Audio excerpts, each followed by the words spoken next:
Hello students, कैसे हैं आप लोग। क्लैट के लिए अगर आप जीके के लिए परेशान हैं तो परेशान होने की ज़रूरत नहीं है। मैं आपको इस पूरे वीडियो के अंदर क्लैट के जीके को कैसे हैंडल करना है ये मैं आपको बताऊंगा कि पहले आपको कैसे कैसे पढ़ना है ताकि जीके के अंदर आपके 25 से जो 30 सवाल आते हैं, है ना। ओवरऑल मैं बोलूँ तो एग्जैक्ट मैं नंबर बताऊँ आपको तो 28 क्वेश्चंस पूछे जाते हैं मैक्सिमम। ये जो हम ट्रेंड देख रहे हैं 2-3 सालों से, क्वेश्चन नंबर 25 से स्टार्ट होता है जीके का question, GK and current affair का। एक्चुअली जीके जो पूछने का तरीका है वो विद करंट अफेयर पूछा जाता है, करंट अफेयर भी रहता है उसके साथ साथ और जीके भी रहता है उसके साथ साथ। ठीक है, तो ये जो क्वेश्चन पूछे जाते हैं अप्रोक्सीमेट 28 पूछे जाते हैं। मैं एग्जैक्ट डाटा भी बता रहा हूँ, 28 ही होता है। 30 लोग बोलते हैं बट एग्जैक्ट 28 होता है।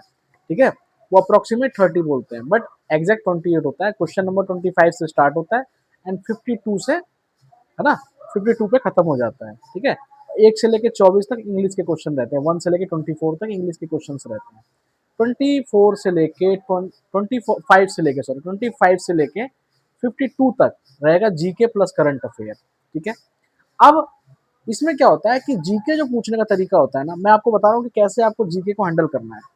आपको जो जीके पढ़ना है वो पैसेज बेस्ड पढ़ना है। कहने का मतलब है किसी एक टॉपिक को पढ़ो, उसको अच्छे से समझ लो, क्योंकि क्लैट में जो जीके पूछा जाएगा, जैसे कि मान लो कि भाई 1857 का पूछ रहे हैं, है ना, 1857 की जो क्रांति हुई थी उसके बारे में पूछ रहे हैं, तो उसके बारे में आपको पूरा एक पैसेज दे दिया जाएगा और फिर जीके का सवाल पूछा जाएगा। मैं मॉडर्न हिस्ट्री से अगर पूछा जाता है, मैक्सिमम मॉडर्न हिस्ट्री से जरूर क्वेश्चन पूछा जाता है। ठीक है, तो मॉडर्न हिस्ट्री से क्वेश्चन पूछा तो एक पैसेज दिया जाएगा जिसके अंदर उसकी डिटेल लिखी रहेगी। ठीक है भाई, इस वो डिटेल है और कुछ चीजें मिस रहेंगी। और मिस का मतलब है कि कॉमन सेंस आपको अप्लाई करना पड़ेगा। अगर आपको उसके बारे में पता है तो आप आंसर दे दोगे, है ना। जैसे कि 1857 के बारे में डिटेल में दिया हुआ है, ये शुरुआत कैसे हुई, है ना। इसके अंदर का कोई इंसिडेंट जो पैसेज में मिस रहेगा, है ना, जो पैसेज में मिस रहेगा और आपको पता होना चाहिए, तो ऐसा रहता है पूरा। कुछ चीजें पैसेज में भी रहेंगी, तो कहने का मतलब है कि पैसेज पढ़ोगे। और अगर आप चाहो तो भाई डायरेक्टली अगर आपको उस टॉपिक के बारे में पता है तो पैसेज भी नहीं पढ़ो, डायरेक्ट आंसर दे सकते हो, तो भी जल्दी जल्दी टाइम बचेगा आपका। समझ रहे हो। और पैसेज पढ़ोगे फिर भी आपको कुछ ना कुछ पॉइंट पता होने चाहिए, क्योंकि कुछ क्वेश्चन ऐसे पूछे जाते हैं जो पैसेज में गिवन नहीं होता है। ठीक है, ये तो हो गया नॉर्मल जीके के क्वेश्चन को कैसे हैंडल करना है आपको। तो पैसेज बेस्ड टॉपिक पढ़ना स्टार्ट करो। ठीक है, स्टैटिक जीके जो पढ़ते हैं वो नहीं, उस पर्टिकुलर टॉपिक्स के बारे में जो हेडिंग्स हैं, है ना, जो इंसिडेंट्स हुए हमारे मॉडर्न हिस्ट्री के अंदर, वो पढ़ना स्टार्ट करो। इकोनॉमिकली कैसे हम लोग ग्रो किए हैं, है ना, क्या क्या डेवलपमेंट हुए हैं ये रिसेंट ईयर्स के अंदर, है ना, ये सारी चीज़ जाननी आपको जरूरी है। ठीक है, अब साथ साथ हम करंट अफेयर को कैसे मैनेज करें। क्या करंट अफेयर में सीधा ऐसे क्वेश्चन पूछ लिया जाता है? नहीं, करंट अफेयर में भी डायरेक्टली क्वेश्चन नहीं पूछा जाता है। एक्चुअली करंट अफेयर में भी एक पूरा पैसेज दिया जाएगा आपको, और फिर वही बात, आपको अगर वो टॉपिक पता है, जैसे कि एग्जांपल के तौर पे मैं दे रहा हूँ कि नेक्स्ट जेन जीएसटी यानी जीएसटी 2.0 आया है ना अभी, है ना, या फिर ट्रंप का टैरिफ वार, जो ट्रंप टैरिफ लगाए जा रहे हैं, और ट्रंप को यूएस कोर्ट में भी अपील करनी पड़ी, है ना, उसके अगेंस्ट उनके कोर्ट में भी डिसीजन आया कि हाँ भाई ये गलत है, तो यूएस कोर्ट में भी ट्रंप ने अपील किया हुआ है। तो ये सारी चीजें मतलब डिटेल में आपको पता होनी चाहिए। कहने का मतलब करंट अफेयर जब आप पढ़ते हो तो ये नहीं कि सिर्फ आपने पढ़ा जस्ट एक कि यहाँ का राष्ट्रपति कौन है, यहाँ का ये कौन है, यहाँ की करेंसी क्या है, ये सब भी पढ़ना होता है, मतलब पता होना चाहिए, जरूरी है। बट इसको आपको उस टॉपिक के डिटेल में पता होना चाहिए आपको। जैसे क्या होता है, रट्टा लगाने से काम नहीं चलेगा।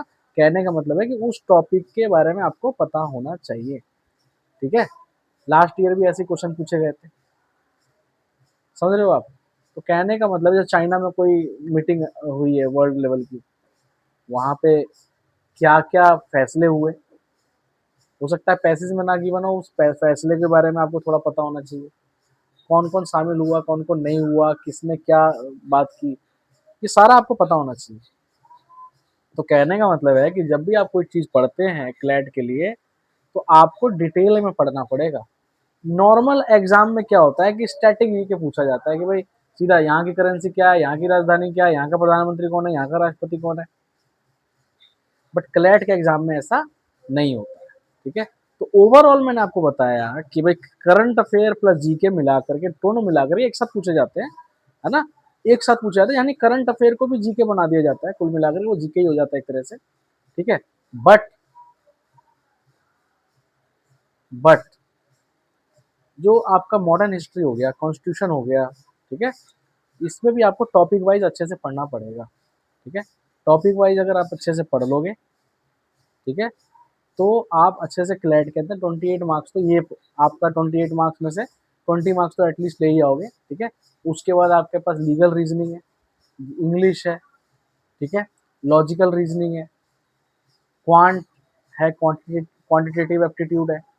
ये सारा आप मिला करके अगर आप ले आते हो 100 मार्क्स आराम से, तो आपको बेस्ट एनएलयू मिल जाएगा, नेशनल लॉ यूनिवर्सिटी बेस्ट, ठीक है? अगर आप इस तरीके से मैनेजमेंट करते हो तो और मेरा ये लगता है मुझे कि हाँ भाई, आप अगर इस तरीके से पढ़ोगे तो क्लैट का एग्ज़ाम जो है बड़े आराम से आप निकाल सकते हो, अच्छे तरीके से निकाल सकते हो, विद इन कम टाइम के अंदर निकाल सकते हो। अगर किसी और भी टॉपिक्स के बारे में आपको स्ट्रैटेजी जाननी है तो आप कमेंट कर सकते हो। Thank you so much. Video को शेयर करो ज़्यादा से ज़्यादा, और आप भी लाइक कर दो एंड चैनल को सब्सक्राइब कर लेना। Thank you so much.